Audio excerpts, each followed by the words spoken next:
지나보니 박근혜 정부 당시 눈부신 호황이었습니다. 그 호황을 무너뜨린 문재인 정권의 잔혹했던 5년을 우리는 기억해야 합니다.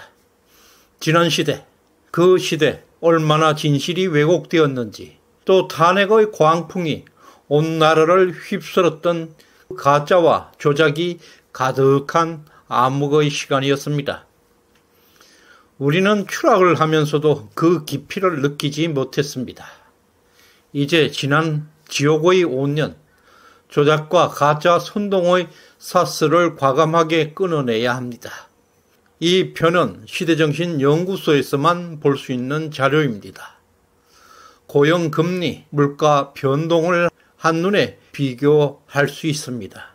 우리 서민들의 희노애락이 담겨 있습니다.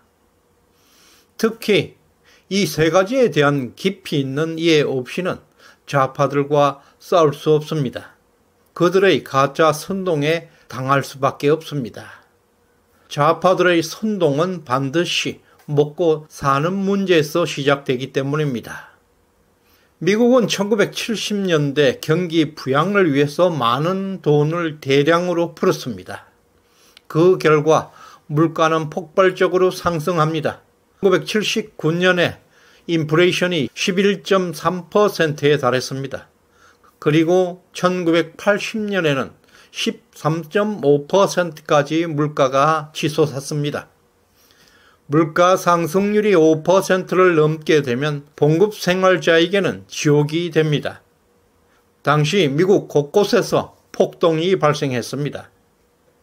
드디어 1979년 8월 폴 보커가 등장합니다. 미국 연준 의장에 취임합니다. 그는 물가를 잡기 위해 기준금리를 20% 이상으로 끌어올렸습니다. 미국 기업의 부도가 속출했습니다. 개인 파산이 급증하고 있었습니다. 실물 경제가 파산하고 있었습니다. 서민들도 엄청난 고통을 견뎌야 했습니다. 결국 폴 볼커의 결단력 덕분에 인플레이션은 잡을 수가 있었습니다. 1982년 인플레이션은 3.5%까지 하락했습니다. 봉급보다 물가가 더 오르면 그 어떤 정권도 살아남을 수가 없습니다. 결국 1981년 강경 보수 우파 레이건 대통령이 집권해서 그 지옥 같은 시대를 마감하고 다시 미국을 번영의 시대를 열게 됩니다. 이제 한국을 보겠습니다.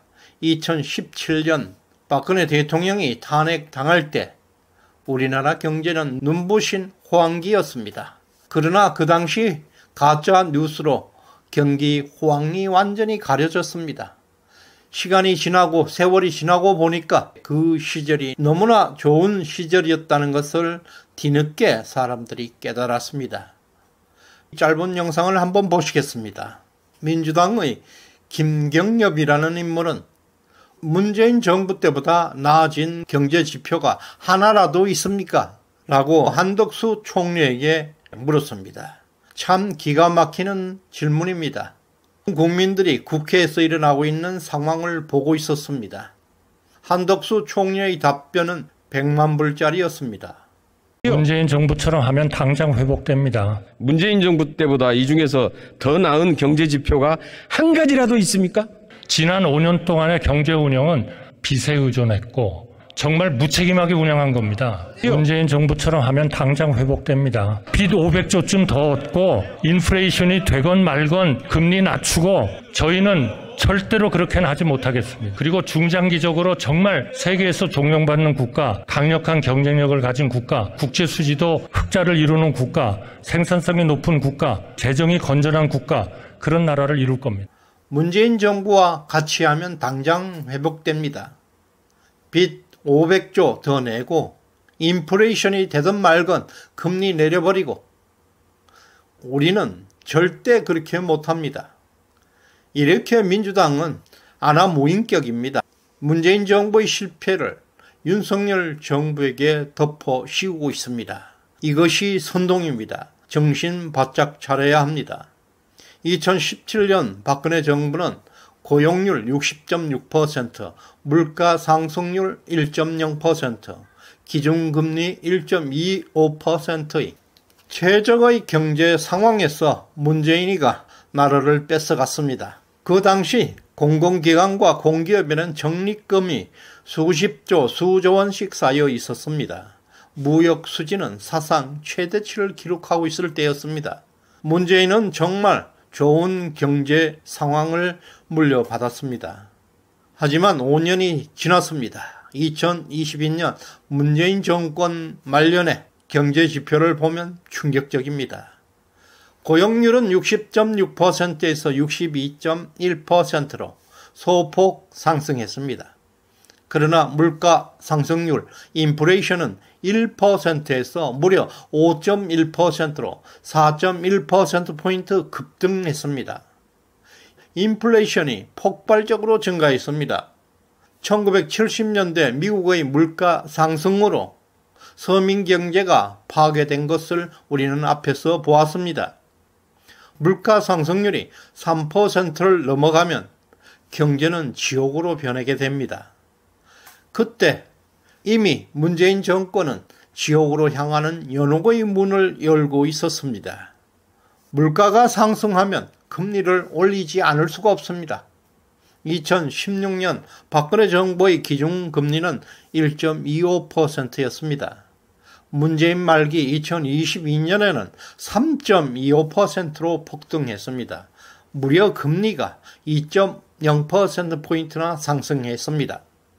금리 인상이라는 말은 시중에 풀린 돈을 다시 걷어들이는 작업을 말합니다. 그 당시 가계대출금이 1,800조였습니다. 기준 금리가 2% 올랐으니 서민들은 매년 이자로만 36조 원을 더 추가로 부담해야 했습니다. 또한 서민들이 부담하는 추가 이자도 심각하지만 금리 인상으로 인해서 실물 경제는 투자가 감소해서 경제가 크게 위축되고 있습니다. 그렇다면 윤석열 정부 2년차 경제는 어떤 모습일까요? 먼저 고용률입니다.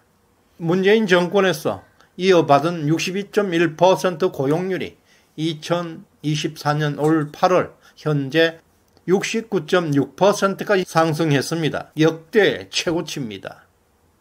고용 측면에서 이보다 더 좋을 수는 없습니다. 거의 완전 고용에 가깝습니다.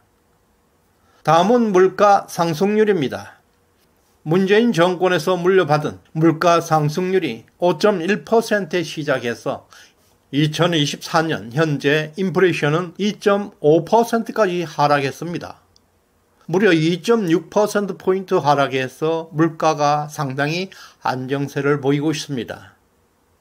마지막으로 금리는 여전히 서민들에게 고통을 주고 있습니다.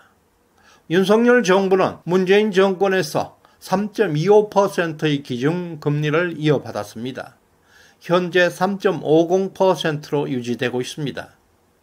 2년 동안 0.25% 소폭 상승한 것이지만 여전히 경제 주체들에게 고통 분담을 요구하고 있습니다. 윤석열 정부에서 금리를 내릴 수 없는 이유는 문재인 정부가 남겨놓은 더러운 유산 때문입니다.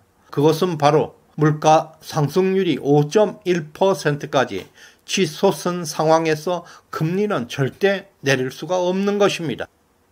이와 같이 문재인 정부가 남긴 유산은 비극적이었습니다. 소득 주도 성장이라는 허울 좋은 구호, 그리고 최저임금제의 무리한 도입은 서민 경제를 초토화했습니다.